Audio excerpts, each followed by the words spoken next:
You know ना, कभी कभी हम एक इंसान को पहली बार मिलते ही डिसाइड कर लेते हैं कि वो अच्छा है या बुरा, और उसके बाद उसके हर काम को उसी लेंस से देखते हैं। एक बार का इंसिडेंट हो या एक क्वालिटी, और हम पूरी पर्सनालिटी का जजमेंट रेडी रखते हैं। मुझे याद है कॉलेज के फर्स्ट डे का सीन।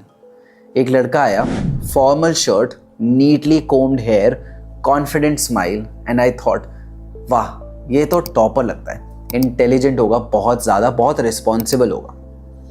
एंड रियलिटी ये थी कि भाई वो ग्रुप प्रोजेक्ट में भी लास्ट तक कुछ नहीं करता था। बट इतना स्ट्रॉन्ग था मेरा पहला इंप्रेशन कि मैं उसकी गलतियों को इग्नोर करता रहा, बस इसलिए क्योंकि मेरा दिमाग कह रहा था no, he is a good student. And बाद में पता चला कि उसकी 4 बैकलॉग्स थे एंड उसने कॉलेज ही छोड़ दिया अगले साल। Why does this happen? Let's understand. Hello effect.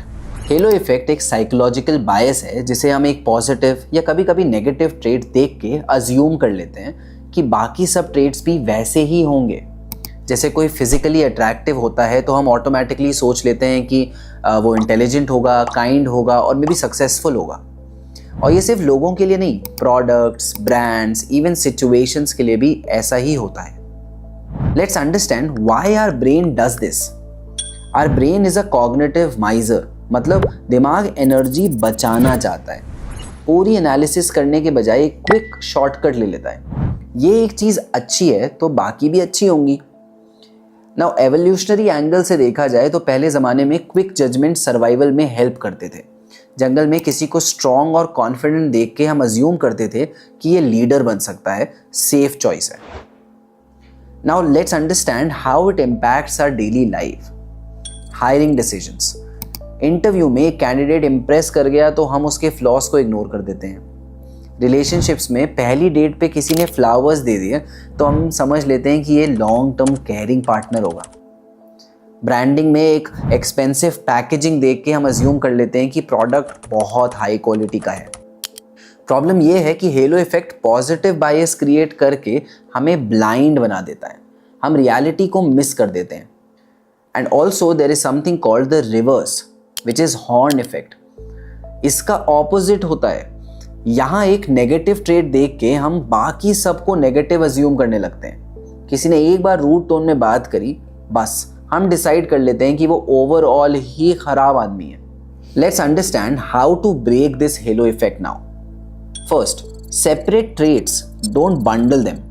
जब किसी के बारे में जजमेंट बना रहे हो, कॉन्शियसली अलग अलग चीज़ों को इवैल्यूएट करो।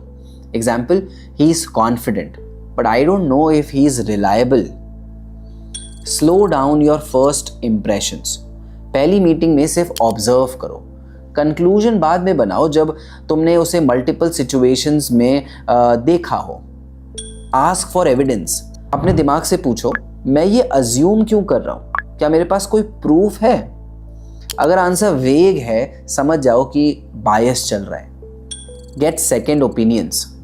किसी और से फीडबैक लो जो उस पर्सन या प्रोडक्ट को अनबायस नज़रिए से देख रहा हो। हेलो इफेक्ट हार्मलेस लगता है, लेकिन लॉन्ग टर्म में ये हमें गलत लोगों पे ट्रस्ट करना, गलत चीज़ें खरीदना और गलत डिसीजंस लेने पे मजबूर कर सकता है। अगली बार जब तुम्हारा दिमाग किसी एक क्वालिटी पे फिदा हो जाए तो थोड़ा रुक के सोचना, हो सकता है बाकी कहानी अलग हो। और अगर तुम्हें ये समझ आया कि हमारे दिमाग के बायसेस कैसे काम करते हैं, तो अगला स्टेप सिंपल है, अपने थिंकिंग को ट्रेन करो, क्योंकि स्मार्ट बनना सिर्फ नॉलेज का गेम नहीं है, अवेयरनेस का भी गेम है। So think about it and start working on understanding these biases and कैसे ये आपके डिसीजंस को चेंज कर रहे हैं। If you like this video, subscribe us for more such content.